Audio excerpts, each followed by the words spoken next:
This is the Big O Show. This is the Big O Show.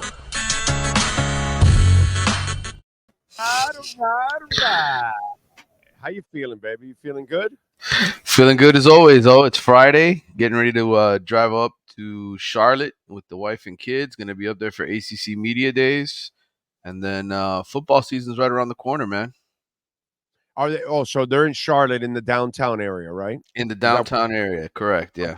Well, yeah. When I went to the one that they did out in that golf club, it was all right, but it was kind of boring, because there's nothing, So at least there you're in the city, so you got some life. You know what I'm saying? There's tons to do. There's tons to do out there, and this time the wife and kids are actually coming with me, so they can see North Carolina. They've never been up that way, so new state, new experience for them. Okay, cool. North Carolina is a beautiful state, man.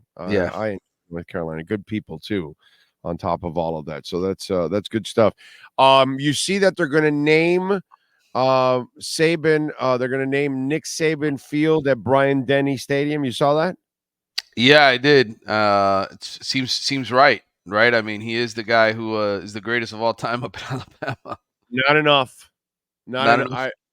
Listen, I don't give a shit for all of you out there, whether we like him, we hate him, we might hate him a little bit more down here in South Florida than most people do or whatever.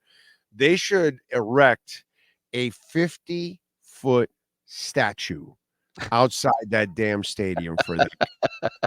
I'm sure they might. He was a Titan, and that's what it should be. Yep. He was a Titan, and nobody will ever do, no matter how much they hype up this guy from Utah that came over there and took over and all that. He's not going to have the domination that this guy did and what he pulled off for whatever 15-year run that he was there and all the time. What did he win? 7 titles? Yeah, I want to say? Well, 6, I think, with Alabama, 1 with LSU, but 7 total. Okay, 6 titles, dude.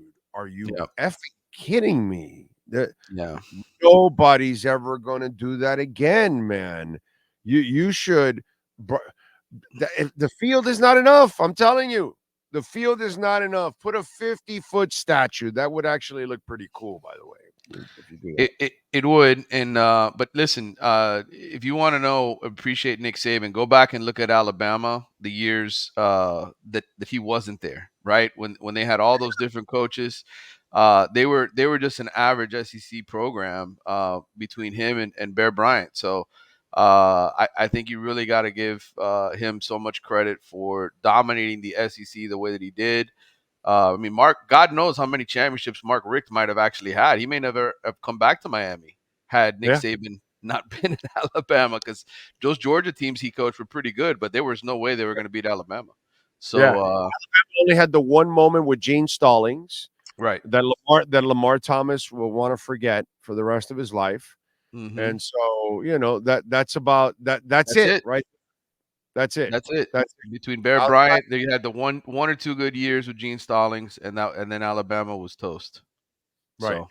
And in hindsight, after a lot of those players that Alabama had, they went to the NFL. They actually had a really good, especially at defense. Yeah, defensive lineman. Curry and Banks. Yeah, they were a lot of great players back in the day. Shane Curry and was Banks the Curry and Copeland. Curry and Copeland, yeah. Copeland. How about that? That's that 92 Sugar Bowl, right? Yeah.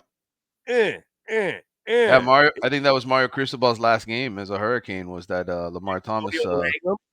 Antonio Langham and George Teague were in that secondary. London was a linebacker. Now it's coming back to me. Yeah, I talked to George Teague a couple years ago before Miami played Alabama again. When they got killed by Alabama in that kickoff game to start the season. But Teague, I mean, that play is who he is. That's what they know him for, is that play. Oh yeah. Well, we had him in the Dolphins, right? There was a moment There was a moment where when I was on the Dolphins beat, we had Teague and Lamar Thomas in the same locker room. Yeah. That must have been awesome. That must have been great. That's just like when Joe Theismann would visit the Dolphins facility, and then Bo Camper's there at the same time, and it was just like, Yeah, yeah, yeah, that was not the play that Bo wants to remember ever, that kind of stuff. So yeah, that yep. usually ends up happening. So DJ didn't pick it. He did not pick the Canes. He picked LSU, but I was telling somebody this the other day. These kids nowadays, the opportunity to commit to multiple schools, what do you think that means? Exposure, money. Yeah. Okay. It's what it All comes right. down to, man. Like, you're gonna see this kind of stuff happen, and who knows if look, he may stick with LSU. Corey Raymond's the coach there. Corey Raymond's recruited a bunch of great DBs. They have a proud history at LSU of DBs, but to me, so much of recruiting nowadays comes down to schools wanting to pay to get guys, and they sometimes they pay for commitments. They'll just pay for a commitment. They'll pay for a visit for a kid to come down on a visit, just so they can get him in the building. So there's a lot of money going around. I'm not saying that's the only reason he picked LSU. All I'm saying is my experience talking to these recruits and talking to parents is don't be surprised if you see multiple commitments from kids that go to, committed to one school for 1 minute, committed to another the next, because there's money to be made. All right. What's the next target after DJ Pickett? Anything on the horizons? Jabari Antoine, cornerback from Louisiana, kid who was committed to LSU, will announce tomorrow. Top 100 kid, somebody that Miami has done a hell of a job recruiting, just like they did with DJ Pickett. The Hurricanes hoping that they can beat out Florida State and LSU for him to get him back in the fold. But again, summertime. You don't sign the papers till December. Oh, and that's the way it is. Okay. All right. What are you working on there in the athletics so folks can check you out, my man? Well, we're coming out with another ACC mailbag. That'll be out Monday, where we're going to be answering a bunch of different questions. We actually, one of the questions was if we could go to one game every single week in the ACC, but not to the same two teams each week. How would you go about it? So Grace and I kind of did a fun little thing of bouncing around the league to watch as many teams as possible, and what are the games of the week. So that'll be in there. We'll answer a bunch of realignment questions. Everybody wants to talk about Florida State and Clemson, and then they're going to leave the conference and all that stuff. So there's By the way, they asked me that the last time you were on. There's nothing yes, to that, right? I mean, it's just, can you just give you, them the update? Tell them there. you got to have somewhere to go. And I think the problem for Florida State again, and I've said this many times, the Big Ten and SEC just brought in new teams. They have all these great contracts. What is Florida State going to do, or Clemson going to do, by joining one of those two conferences, but eat into that money that's shared? There's really no reason to do that, and I think that's FSU's biggest problem. I think while they're certainly looking to not fall behind, and you can't fault them for that, there's going to be a huge difference in the money earned by the time this TV contract ends. There's going to be a $40-50 million gap between the SEC, Big Ten, and everybody else if they things stay status quo. But again, unless you have somewhere to go, unless you're going to one of those two conferences, how much better off is FSU or Clemson really going to be? And so I think that's the question. And until I hear somebody in either one of those conferences tell me they're absolutely coming, I'm just going to be skeptical about it. From the ACC, I'm looking to expand and try to get the best teams that are left. If there's any big market teams left that I bring in, I'm bringing in, because you say what you want. At least the West Coast ones that you brought in are pretty good markets. Yeah. So Dallas and San Francisco. That's what I was told 2 years ago when all this stuff started up and Texas and Oklahoma were leaving, that if the Pac-12 were to fall apart, that Dallas and San Francisco would be two really good TV markets. I think another one that people have to respect. Oh, and I know people are going to laugh when I say this: USF, Tampa.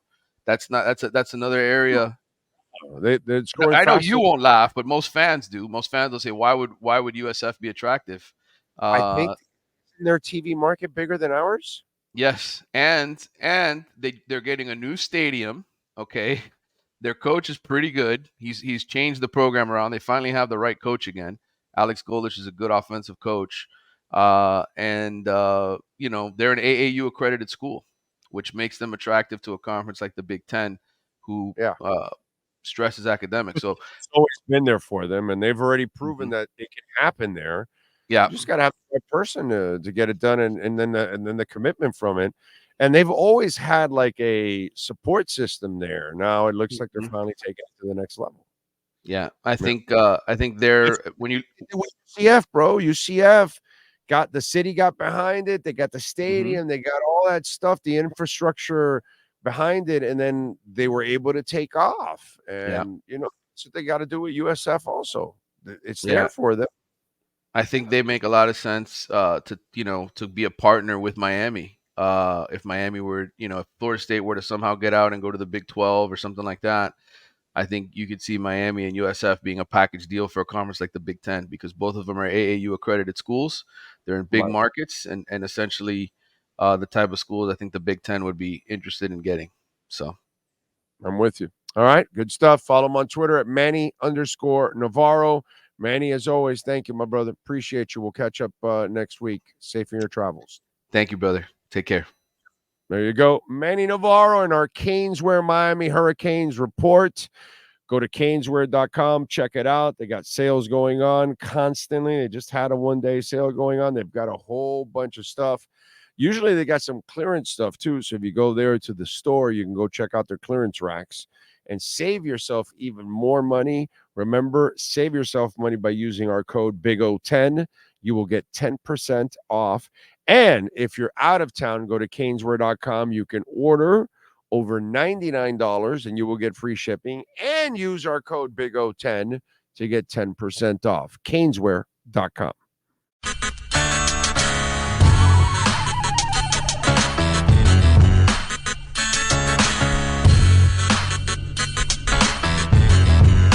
This is the Big O